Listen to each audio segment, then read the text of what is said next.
My name is Kathy W. Haley. The original story never gave an age, so I will only say this.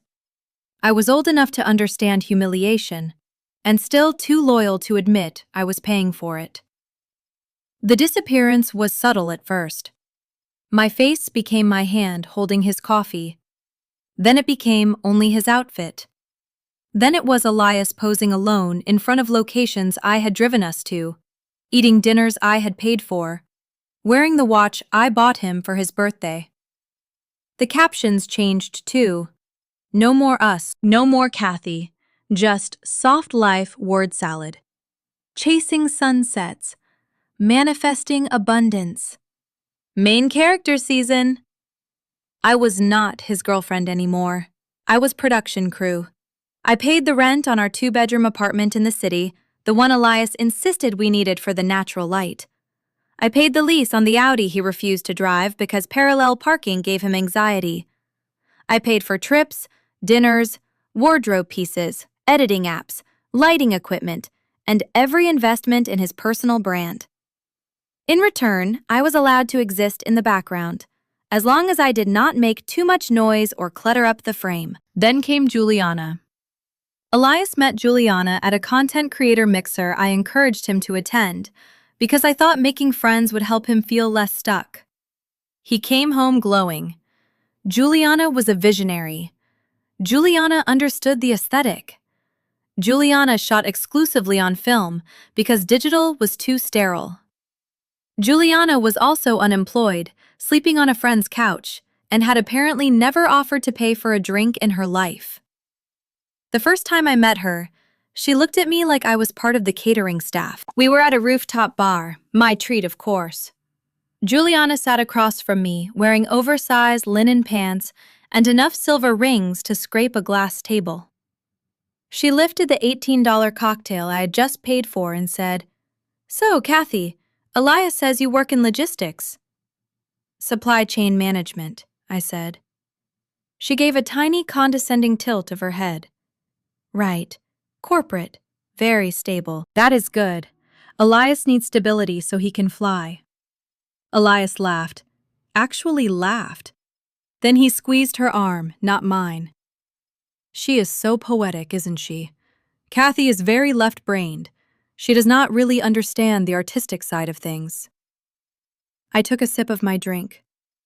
I understand the artistic side cost money. Someone has to fund the flight. The air dropped out of the conversation. Elias shot me a look full of warning. "Do not be gross about money, Kathy. It is such low-vibration energy." That became the dynamic. I was the wallet, the driver, the safety net. Juliana was the muse, the validation, the person who made Elias feel like the version of himself he kept trying to photograph into existence. Over the next few weeks, Juliana was everywhere. In our apartment when I came home from work, brainstorming content with Elias. In the passenger seat of my car while I drove them to shoot locations on weekends. Sitting on my couch, drinking my coffee, telling Elias the light in our living room had European sadness. I became the third wheel in my own relationship. I tried to bring it up. I told Elias I felt disrespected. I told him I felt like an ATM with a pulse. He twisted it immediately. "You are jealous of my growth," he said. "Juliana understands the creative process. She is like a sister." She was not. Then he said she was probably asexual. She definitely was not. Then he said if I loved him, I would support his dreams, and part of that dream is looking the part, he told me one evening, looking at my jeans and polo shirt like they had personally offended him.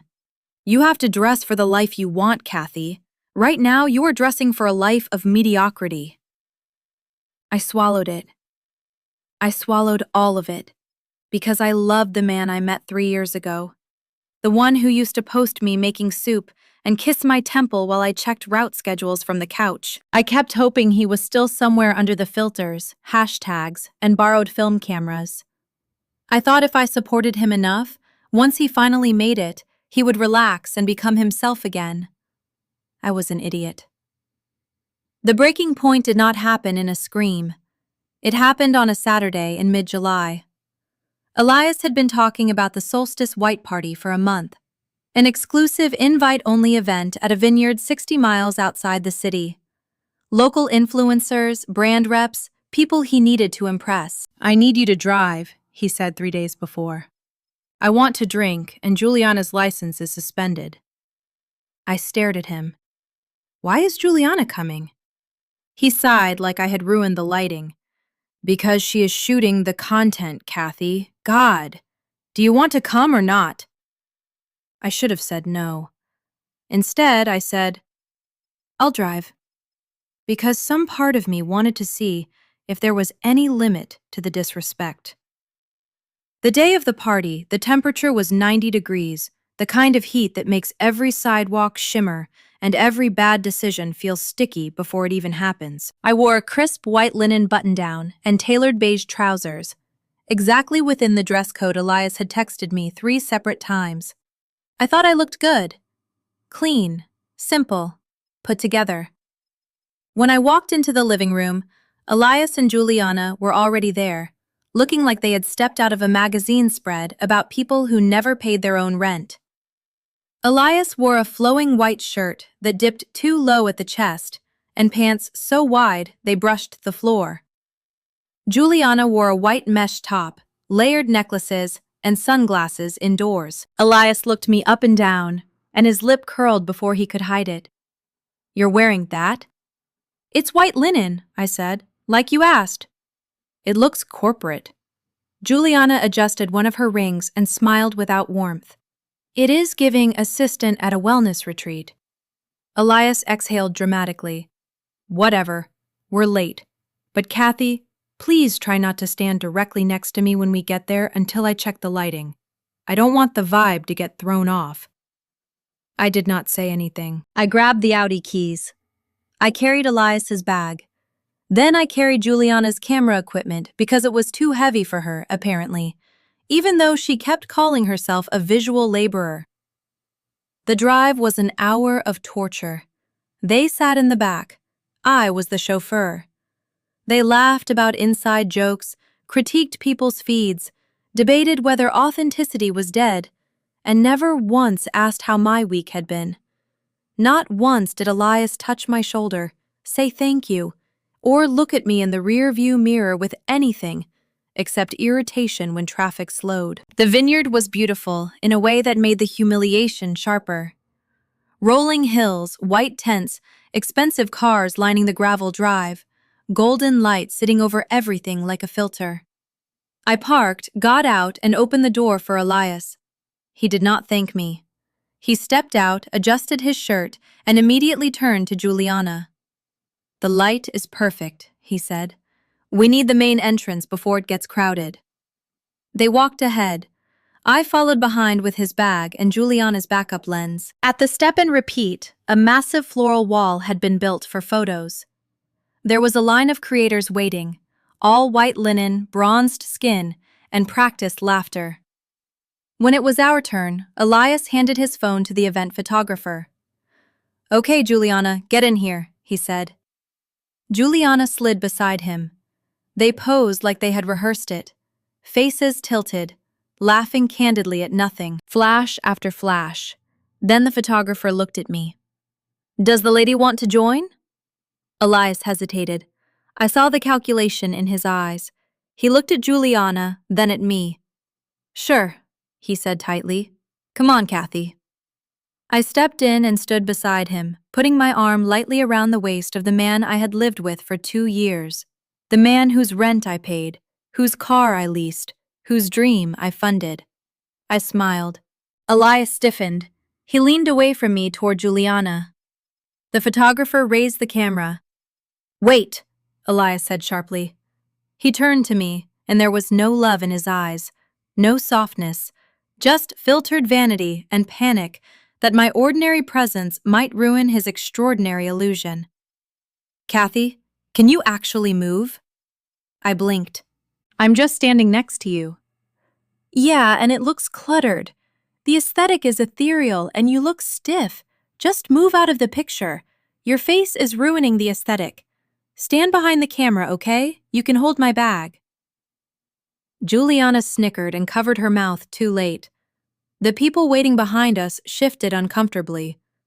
I looked at Elias, really looked at him. I saw the makeup smoothing out a face that had started to look desperate. I saw the hunger for strangers' approval. I saw a man willing to humiliate the person holding up his entire life for one usable photo. You want me out of the picture? I asked. Yes, Kathy, God, just go. He waved one hand at me, shooing me like a stray animal. Something inside me clicked. Not anger. Release. Okay, I said. I stepped out of the frame. Finally, he muttered, turning back to the camera. Juliana, ready? I did not go behind the camera. I did not hold his bag. I set everything on the grass beside the photographer's foot and kept walking. Through the garden, past the fountains, past tables set with crystal, past women laughing into champagne glasses. I did not stomp. I did not run. I walked with the brisk, purposeful stride of a woman who had realized she was in the wrong life. At the valet stand, the attendant looked surprised. Leaving so soon? Emergency, I said, handing him a 20. Please get it quickly. 2 minutes later, the Audi pulled up. I slid into the driver's seat, adjusted the mirror, and saw the distant white tents behind me. Somewhere back there, Elias was still smiling for the camera, unaware that his ride home and his bankroll were putting the car in drive. I pulled onto the main road. For the first time in 2 years, my chest felt light. I was 40 minutes into the drive when my phone buzzed against the center console. Then again. Then a third time. I glanced down long enough to see Elias's name flashing on the screen. 3 missed calls. 1 text. I did not answer. I did not even unlock the phone. I knew exactly what had happened. The photo shoot was over. The bar had opened. He had reached for the card, or the bag, or the person he expected to still be standing behind the camera, holding his life together. The text came faster after that. Where are you? Stop joking around. Juliana needs to charge her camera. Kathy, seriously, you are embarrassing me. That word almost made me laugh. Embarrassing. Not, are you okay? Not, did something happen? Not, I crossed a line. He was still thinking in terms of appearances. Even stranded at a vineyard 60 miles from home, Elias was worried about how I was making him look. I pulled into a rest stop 10 miles from the city limits. I needed gas, coffee, and logistics. By then, there were 12 texts. Then one from Chloe, Elias's bestie of the month, a woman who had spent weeks telling him he deserved to be surrounded by people who matched his frequency. Where the hell are you? Elias is crying. You ruined the whole vibe. Come back and pick us up right now. Elias is crying. A week earlier, that sentence would have turned me around. I would have panicked, apologized, driven 90 miles an hour back to dry tears he had created himself. But sitting there, under the harsh rest stop lights, I read it differently. He was not crying because he missed me. He was not crying because he worried about my safety. He was crying because Uber from a remote vineyard cost almost $200. Juliana could not drive, and Elias had never learned how expensive his life was when I was not quietly paying for it. I opened my banking app.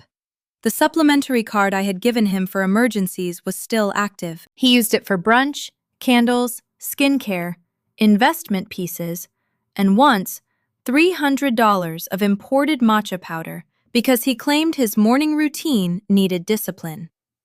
I tapped Manage Cards, Elias Supplemental, Freeze Card, Report Lost, User no longer authorized. The card was dead. Then I replied to Chloe. He told me I was ruining the picture, so I removed myself from the picture. Tell Juliana to call an Uber. I'm sure she has the funds. I hit send. Then I blocked Elias, blocked Chloe, blocked Juliana, filled the tank with premium gas, bought a black coffee, and drove home. When I reached the apartment, the silence was beautiful. It was 7 o'clock. If they managed to find a ride, it would take at least 90 minutes to get back, probably longer if they had to borrow money first. I did not sit down. I went straight to the closet. I did not destroy anything. That would have been dramatic, and I was done living inside other people's drama. I grabbed heavy-duty trash bags from under the sink and started with the bathroom. His skincare, his serums, his little jade roller he once told me I held with bad energy. Into the bag. Then the bedroom. Silk shirts, linen pants, designer coats I had bought, shoes he had not paid for, scarves he called visual texture. Into bags. I swept the vanity, cleared the nightstand, pulled his vision board from the hallway, folded up the ring light from the living room, and stacked everything outside the apartment door. 12 black bags lined the hallway by 8:30. I was not throwing him away. I was evicting the performance. Then I reset the router. New network name, 404 not found. New password, something only I knew. I changed the streaming accounts, the grocery delivery password, the shared calendar, every small digital doorway he had used without ever wondering who built the house. The apartment looked bigger afterward, cleaner. Mine. At 9:12, my bank app sent a notification. Transaction declined. Uber Technologies. $192.50. Card ending 402. Then another. Transaction declined. Then a Venmo request. Elias requested $200. Memo. Kathy, please, my card is not working. We are stranded. Stop being psycho. I declined it. At 10:45, the elevator dinged. Heavy footsteps. Then the sound of someone tripping over a bag. What the hell? Juliana's voice. Then Elias. My clothes! Kathy, open the store right now! I stayed on the couch. He pounded harder. The Wi-Fi is down. My card did not work. Juliana had to call her roommate to pay for the Uber. Do you know how humiliating that was? I walked to the door but did not open it. You have your things, I said through the wood. You have Juliana.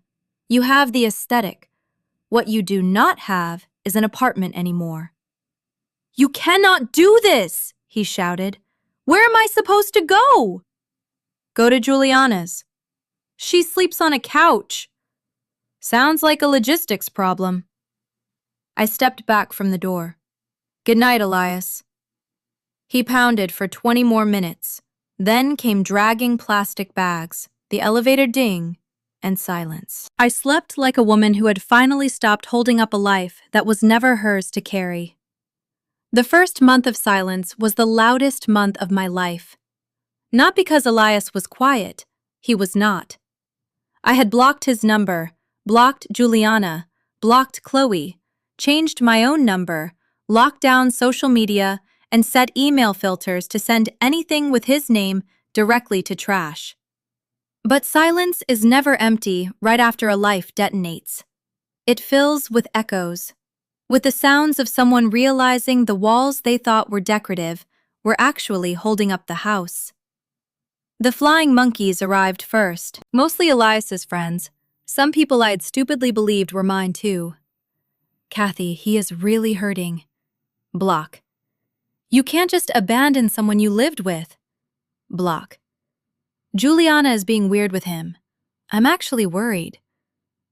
That one made me pause, but only for a second. I remembered Juliana smirking while Elias told me my face ruined the aesthetic. Not my circus, not my monkeys. Block. Once the noise stopped, the clarity arrived, and the first place I saw it was my bank account. I had known Elias was expensive. I had not understood that he was a financial hemorrhage. 30 days after the breakup, I sat down with my monthly budget and stared at the spreadsheet. Without his supplementary card, without the daily $18 salads, the aesthetic coffees, the skincare, the wardrobe pieces, the weekend trips for content, my savings rate had not doubled. It had quadrupled. I was banking nearly $3,000 a month that used to disappear into the black hole of his brand. I upgraded my gym membership to the tier with the sauna. I bought a new espresso machine, chrome and industrial looking. The kind Elias would have called masculine in a tone that made it sound like a disease. I started dressing better. Not for a feed, not for a vibe, but because I liked how certain clothes made me feel when nobody was photographing me. I slept 8 hours a night. The low-level anxiety that used to hum under my skull, the fear that I was boring, that I was holding him back, that love required constant funding, evaporated. I was not holding him back. I had been holding him up. 3 months passed before I ran into Serena at a coffee shop near my office. She was one of the few people from Elias's creator circle who had a real job, nursing, and had always treated me like a person instead of an inconvenience. I tried to hide behind my book, but she saw me. "Kathy?" I lowered the book. "Hey, Serena." She looked me over, surprised. "Wow, you look good." "I feel good." She hesitated, then lowered her voice. "I'm not here to guilt you." "Honestly, I would have done the same thing." I nodded. "Thanks." "But you should know," she said, biting her lip. "Karma came fast." I took a sip of coffee. "Juliana is a nightmare," Serena said. "They moved into a studio in the garment district because it was all they could afford. It is technically a basement. No windows." No windows. For a man who had insisted we needed a 2-bedroom apartment for natural light, the poetry was almost too clean. "And the aesthetic?" I asked. "Dead." Serena almost laughed. Juliana convinced him his old brand was too commercial. She is rebranding him as some kind of gritty avant-garde artist. Oversized, thrifted clothes, blurry black and white photos, cigarette butts, cracked pavement. She manages the account now. Let me guess, his followers hate it. He lost 10,000 in 2 months. Brands dropped him. He is not an influencer anymore, Kathy. He is Juliana's assistant. He is working double shifts at a diner to pay for her film developing because she refuses to get a capitalist slave job. I looked out the window at the bright street. Serena's voice softened. "He cries a lot. He told me he did not realize how much you did until the electricity got cut off." "He does not miss me," I said. "He misses the electricity." Serena stared at me for a second, then nodded. "Yeah, you're probably right." I walked away from that conversation feeling bulletproof. Life kept moving. I got promoted to senior logistics manager with a raise and a transfer to the downtown branch. I started looking for a condo, something mine, something no one could turn into a backdrop without my permission. One evening, while viewing a sleek modern loft with floor-to-ceiling windows overlooking the skyline, my phone buzzed. Blocked number, voicemail. I almost deleted it, then pressed play. "Kathy, it's me." Elias's voice cracked through the speaker. "I know you blocked me. I'm calling from a payphone. Juliana sold my camera, the one you bought me. She said we needed money for art supplies. I miss you. I miss us. I miss feeling safe. I'm at the Starbucks on 4th and Main. I don't have anywhere to go tonight. Please, just 5 minutes." The Starbucks was 3 blocks from where I stood. I could go save him. I look at the skyline, then at the realtor waiting with the paperwork. "I'll take the condo," I said. Then I checked my watch. "I have one more appointment.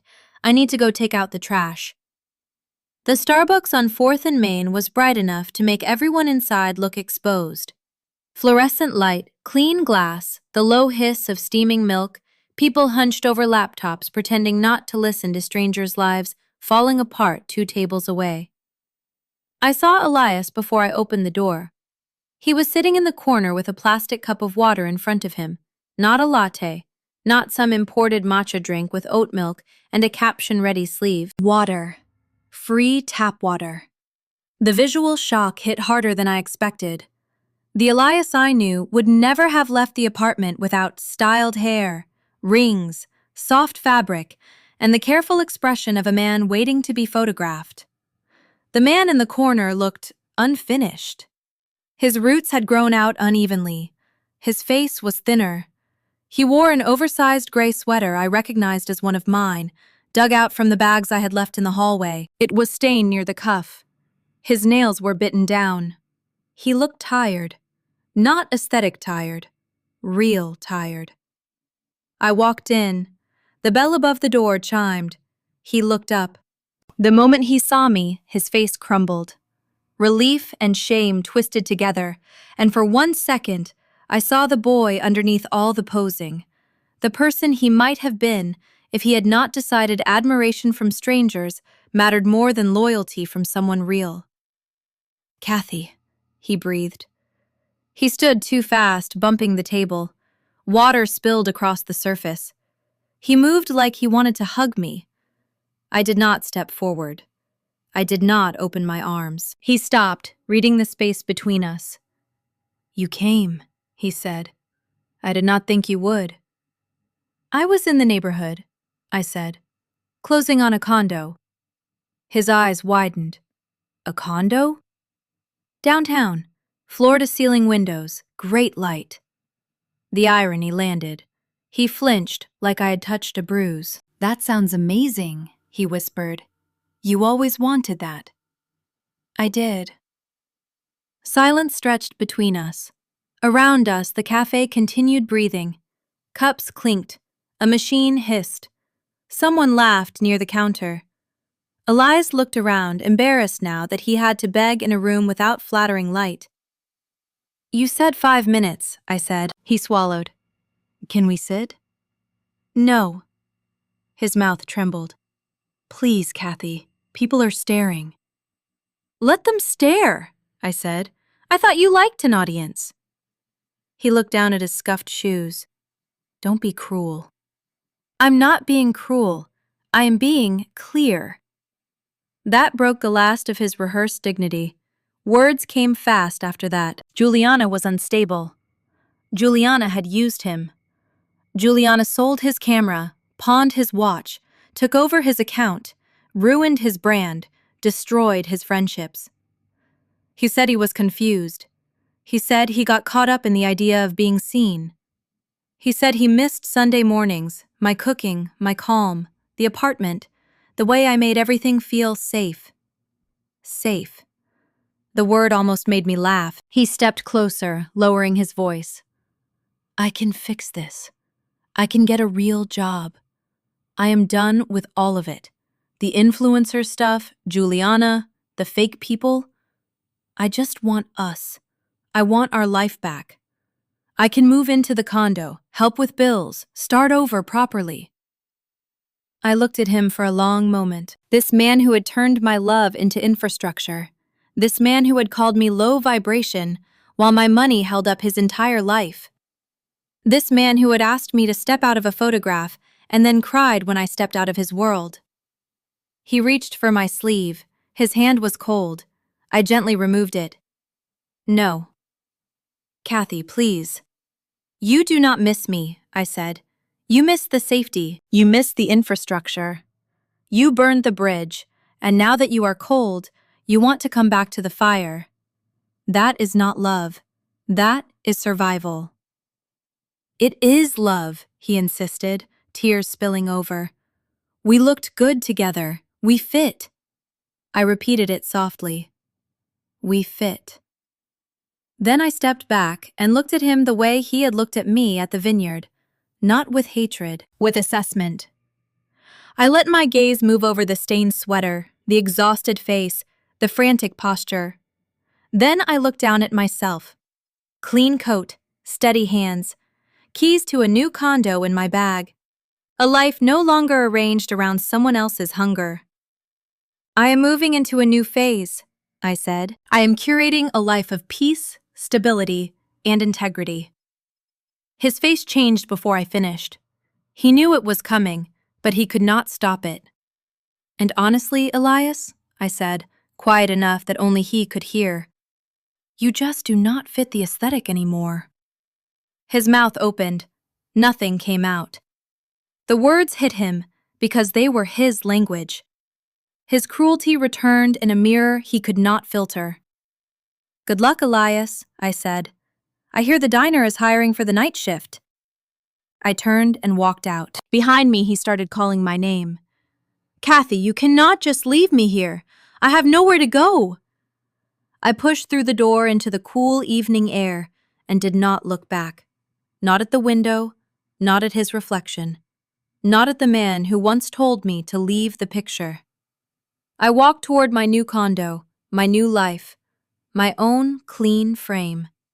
And for the first time in 3 years, the picture was perfect.